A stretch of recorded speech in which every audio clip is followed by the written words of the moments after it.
பரிதி media நேயர்களுக்கு வணக்கம். முதலில் தலைப்புச் செய்திகள். கொழும்பில் பிரதமர் இல்லத்திற்கு அருகில் பதற்றம், விசேட அதிரடிப்படை குவிப்பு.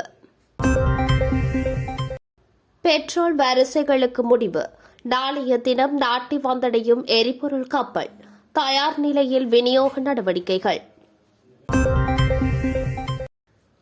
தடுப்பு காவலில் இருந்தவர் சினிமா பாணியில் சுட்டுக் கொலை, கொழும்பில் சம்பவம், விளக்குமறியலில் 3 காவல்துறையினர். ரணிலுக்கு சர்வதேசத்தின் ஒத்துழைப்பு இருக்கிறது என்பது மாயை, விமல் வீரவங்ச பகிரங்க அறிவிப்பு. சைக்கிளில் பெட்ரோல் டேங்கை எடுத்து வந்து எரிபொருள் பெற்ற இளைஞர். கிளிநொச்சியில் காணாமல் போன இளைஞர் மட்டக்களப்பில் காதலியுடன் கண்டுபிடிப்பு.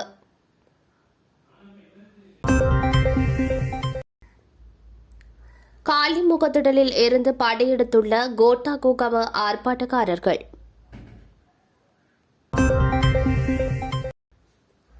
இந்திய அரசாங்கத்தின் உயர்மட்ட குழு இலங்கைக்கு விஜயம்.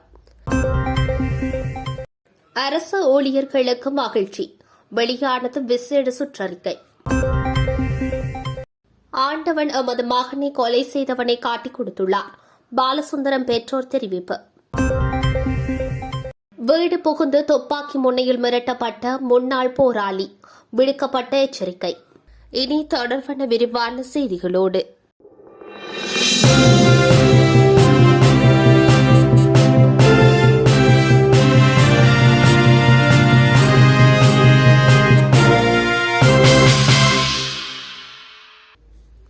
பிரதமர் ரணில் விக்ரமசிங்கவின் தனிப்பட்ட இல்லம் அமைந்துள்ள கொழும்பு பிளவர் வீதியில் காவல்துறையினரால் போடப்பட்டுள்ள வீதி தடைகளை அகற்றும் முயற்சியில் ஆர்ப்பாட்டக்காரர்கள் ஈடுபட்டுள்ளனர். இதனால் அப்பகுதியில் பதற்ற நிலை ஏற்பட்டுள்ளது. ஐக்கிய மக்கள் சக்தியின் பெண்கள் அமைப்பினரே போராட்டத்தில் ஈடுபட்டு வரும் நிலையில் இந்த சம்பவம் பதிவாகியுள்ளது. இன்று காலை பிரதமர் ரணில் விக்ரமசிங்கவின் தனிப்பட்ட இல்லம் அமைந்துள்ள வீதி மூடப்பட்டுள்ளதாக தகவல்கள் வெளியாகியிருந்தமை குறிப்பிடத்தக்கது. முன்னாள் நாடாளுமன்ற உறுப்பினர் ஹிருணிகா பிரேமச்சந்திர தலைமையிலான பெண்கள் குழுவினரே இந்த போராட்டத்தில் கலந்து கொண்டுள்ளனர். தாய்மாரின் போராட்டம் என்ற கருப்பொருளில் இந்த முற்றுகை போராட்டம் முன்னெடுக்கப்பட்டுள்ளது. இந்த நிலையிலேயே குறித்த வீதி மூடப்பட்டுள்ளதுடன் அப்பகுதியில் காவல்துறையினர் விசேட அதிரடிப்படையினரும் குவிக்கப்பட்டுள்ளனர். எரிபொருள் தாங்கிய கப்பல் ஒன்று நாளைய தினம் நாட்டை வந்தடைய உள்ளது. இதற்கமைய நாளை மறுதினம் முதல் பெட்ரோல் விநியோக நடவடிக்கைகள் முன்னெடுக்கப்பட உள்ளதாக இலங்கை கனியவள தனியார் தாங்கிய ஊர்தி உரிமையாளர்கள் சங்கம் தெரிவித்துள்ளது. டீசல் தாங்கிய கப்பல் ஒன்று எதிர்வரும் சனிக்கிழமை நாட்டை வந்தடைய உள்ளதாக மின்சக்தி மற்றும் எரிசக்தி அமைச்சர் கஞ்சன விஜயசேகர அண்மையில் தெரிவித்திருந்தமை குறிப்பிடத்தக்கது. இந்த நிலையில் கருத்து வெளியிட்ட கனிய எண்ணெய் பொது ஊழியர் சங்கத்தின் தலைவர் அசோக ரன்வல, மசகு எண்ணெய் இன்மையால் நாளை மறுதினம் முதல் சபுகஸ்கந்த எண்ணெய் சுத்திகரிப்பு நிலையத்தை மீள மூட வேண்டிய நிலை ஏற்படுவதாக குறிப்பிட்டுள்ளார். இதேவேளை போதுமான அளவு எரிபொருள் கிடைக்காமையால் நாடளாவிய ரீதியில் உள்ள எரிபொருள் நிரப்பு நிலையங்களுக்கு முன்னால் பகலிரவாக பொதுமக்கள் வீதியில் பல கிலோமீட்டருக்கு வரிசையில் காத்திருப்பதை அவதானிக்கக்கூடியதாக இருக்கிறது. தடுப்பு காவலில் இருந்த சந்தேக நபரை சுட்டுக் கொன்ற வழக்கில் காவல் நிலைய பொறுப்பதிகாரி உட்பட 3 காவல்துறையினரை விளக்கமறியலில் வைக்க உத்தரவிடப்பட்டுள்ளது. கொழும்பு வாழைத்தோட்டம் காவல்துறை எல்லைக்குட்பட்ட பகுதியான மாளிகாவத்தை புகையிரத ஊழியர்கள் விடுதி தோட்டத்தில் தடுப்பு காவல் உத்தரவின் கீழ் தடுத்து வைக்கப்பட்டிருந்த சந்தேக நபர் ஒருவரை சுட்டுக்கொலை செய்தமை தொடர்பில் விலச்சிய காவல் நிலைய பொறுப்பதிகாரி உள்ளிட்ட 3 காவல்துறை உத்தியோகத்தர்களை எதிர்வரும் 28ஆம் தேதி வரை விளக்கமறியலில் வைக்க உத்தரவிடப்பட்டுள்ளது. காவல் நிலைய பொறுப்பதிகாரி, பிரதான காவல்துறை பரிசோதகர் இளங்கசிங்க, உப்புவெளி காவல் நிலையத்தின் உப காவல்துறை பரிசோதகர் ருச்சிர சந்திம, படல்கம காவல் நிலையத்தின் காவல்துறை சார்ஜன் தயாவங்ஷ ஆகிய சந்தேக நபர்களே இவர் விளக்கமறியலில் வைக்க உத்தரவிடப்பட்டுள்ளனர். கடந்த 2009ஆம் ஆண்டு ஜூலை 1ஆம் தேதி தடுப்பு காவல் உத்தரவின் கீழ் மாளிகாவத்தை ரயில் ஊழியர்கள் விடுதி தோட்டத்தில் தடுத்து வைக்கப்பட்டிருந்த சந்துன் லாசிந்த குமார் எனும் நபர் சுட்டுக்கொலை செய்யப்பட்டிருந்தார். இதுகுறித்து வாழைத்தோட்டம் காவல்துறையினர் விசாரணைகளை முன்னெடுத்து அறிக்கையை சட்டமா அதிபருக்கு அனுப்பியிருந்தனர். இந்நிலையில் இந்த சம்பவம் தொடர்பில் 5 பேரை சந்தேக நபர்களாக பெயரிட சட்டமா அதிபர் ஆலோசனை வழங்கியுள்ளதுடன் அவர்களுக்கு எதிராக சுருக்க முறையற்ற வழக்கு விசாரணை ஒன்றினை முன்னெடுக்க நடக்குமாறும் வாலித்தோட்டம் காவல்துறையினருக்கு அறிவித்துள்ளதாக வாலித்தோட்ட காவல்துறையினர் நீதிமன்றத்துக்கு நேற்று அறிவித்திருந்தனர். அதன்படி மேற்படி 3 காவல்துறை உத்தியோகத்தர்களும் நேற்று நீதிமன்றில் சரணடைந்த பின்னர் இவ்வாறு விளக்கமறியலில் வைக்கப்பட்டுள்ளனர். இந்த சம்பவம் தொடர்பில் வாலித்தோட்டம் காவல் நிலைய குற்றவியல் பிரிவின் பொறுப்பு அதிகாரி ஆரியரத்ன மற்றும் சார்ஜென்ட் திசாநாயக்க ஆகியோர் இதுகுறித்து நீதிமன்றுக்கு அறிக்கையிட்டமை குறிப்பிடத்தக்கது. ரணில் விக்ரமசிங்கவுக்கு சர்வதேசத்தின் ஒத்துழைப்பு இருக்கிறது என்ற நிலைப்பாடு தற்போது ஒரு மாயையாக மாறியுள்ளது எனவும் பிரச்சினைகளால் நிறைந்துள்ள நாட்டில் மேலும் பிரச்சினைகளை முன்வைக்க அவசியமில்லை எனவும் நாடாளுமன்ற உறுப்பினர் விமல் வீரவங்ச நேற்று நாடாளுமன்றத்தில் தெரிவித்துள்ளார். நாட்டின் பிரச்சினைகளை தீர்க்க பிரதமருக்கு மூளையில் பதில் இல்லை என்பதை காணக்கூடியதாக உள்ளது எனவும் பிரச்சினைகள் நிறைந்துள்ள நாட்டில் பிரச்சினைகளுக்கு தீர்வே அவசியம் எனவும் அவர் சுட்டிக்காட்டியுள்ளார். விவசாயிகளுக்கு உரத்தை வழங்க முடியாத காமத்தொழில் அமைச்சர் பதவி எதற்கு? அரசாங்கத்தின் பொறுப்பற்ற பயணம் குறித்து அதிருப்தி இருக்கின்றது. எனினும் மக்களின் பிரச்சினைகளை பேச இருக்கும் நாடாளுமன்றத்தை கைவிட்டு விடுமுறை எடுக்க தயாரில்லை. பொறுப்பற்ற அரசாங்கம் மக்களின் பிரச்சினைகளை தீர்க்காது, பொருளாதாரத்தை அளித்து வருகின்றது எனவும் தெரிவித்துள்ளார். அனுராதபுரம் மாவட்டத்தில் இளைஞர் ஒருவர் பெட்ரோல் டேங்கை தனியாக சைக்கிளில் எடுத்துக்கொண்டு பெட்ரோலை வாங்கி சென்ற சம்பவம் ஒன்று பதிவாகியுள்ளது. மோட்டார் சைக்கிளை எடுத்து வருவதற்கு பெட்ரோலின்மையினால் குறித்த இளைஞர் இவ்வாறு சைக்கிளில் பெட்ரோல் டேங்கை தனியாக எடுத்து வந்து பெட்ரோல் வாங்கி சென்றுள்ளார். நாட்டில் எரிபொருட்களுக்கு கடும் தட்டுப்பாடு ஏற்பட்டுள்ளதனால் பேருந்துகளின் சேவை கணிசமாக குறைந்துள்ளது. எரிபொருட்களை வாங்குவதற்காக மக்கள் நீண்ட நேரம் காத்திருக்கும் நிலையும் தொடர்கின்றது. இதே நிலை நீடித்தால் பேருந்துகளின் சேவைகள் மேலும் குறைக்க நேரிடும் என தனியார் பஸ் உரிமையாளர்கள் சங்கம் தெரிவித்துள்ளனர்.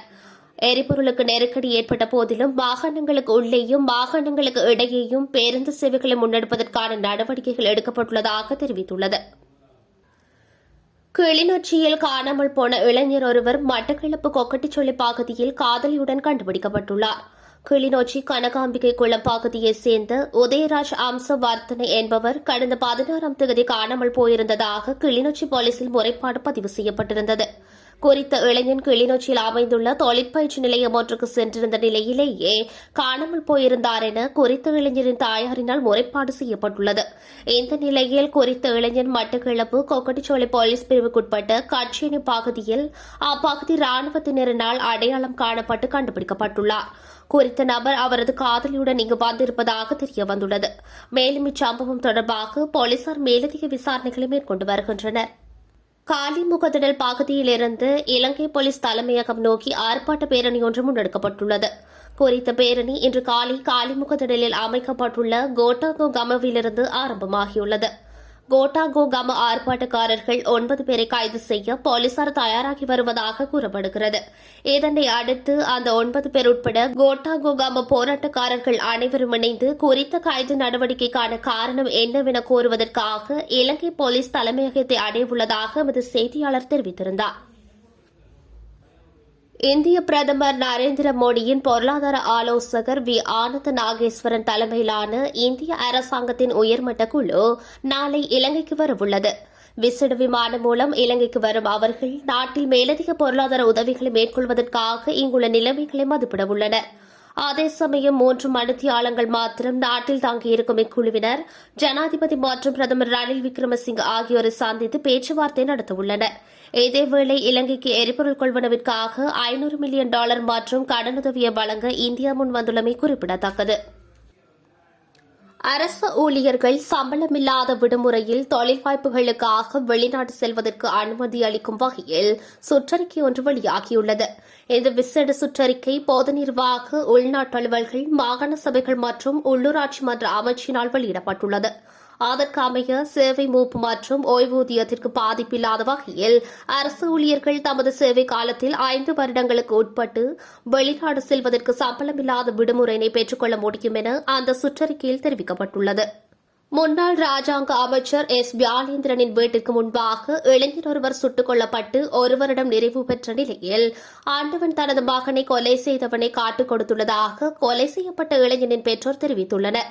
பாலச்சுந்தரம் எனும் இளைஞன் 2021 6/22 அன்று முன்னாள் ராஜாங்க அமைச்சர் எஸ் வியாழேந்திரனின் மெய்ப்பாதுகாவலரால் சுட்டுக் கொல்லப்பட்டார்.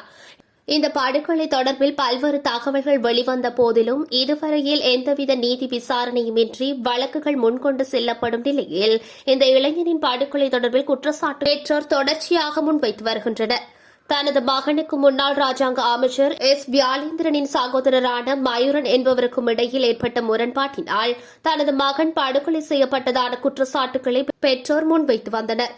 இந்த நிலையில் இன்றைய தினம் படுகொலை செய்யப்பட்ட பாலச்சந்திரனின் ஓராண்டு நினைவு தினம் அனுஷ்டிக்கப்படவுள்ள நிலையில் நேற்று மாலை இந்த படுகொலையுடன் தொடர்புபட்டுள்ளதாக கொல்லப்பட்டவரின் பெற்றோரால் குற்றச்சாட்டப்பட்ட முன்னாள் ராஜாங்க அமைச்சர் எஸ் வியாலேந்திரனின் சகோதரரான சதாசிவம் மயூரன் நேற்று லஞ்ச ஒழிப்பு பிரிவினரினால் கைது செய்யப்பட்டார்.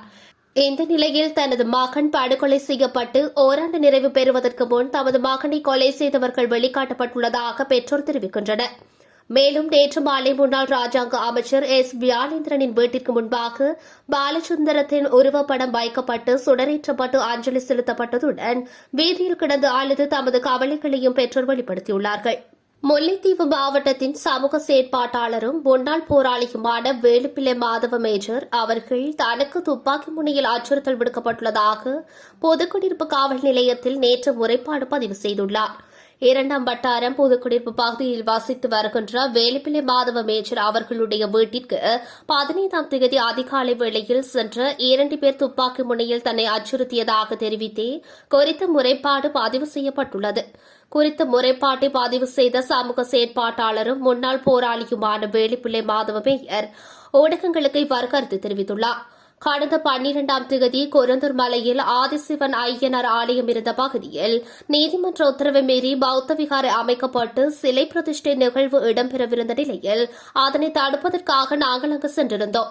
இந்த நிலையில் அங்கு வருகை தந்த சிங்கள மக்கள் மத்தியில் சிங்கள மொழி தெரிந்த காரணத்தால் நான் அவர்களுடைய மொழியில் அவர்களுக்கு சில தகவல்களை வழங்கியிருந்தேன்.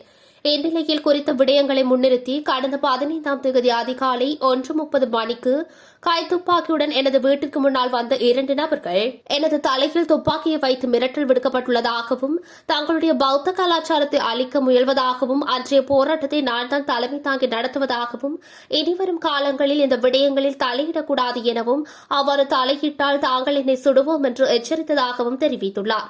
இவர்களுடைய நோக்கம் என்னை போன்ற செயற்பாட்டாளர்களை அடக்க முயற்சிப்பதாகும் எனவும் குற்றம் சுமத்தியுள்ளார்.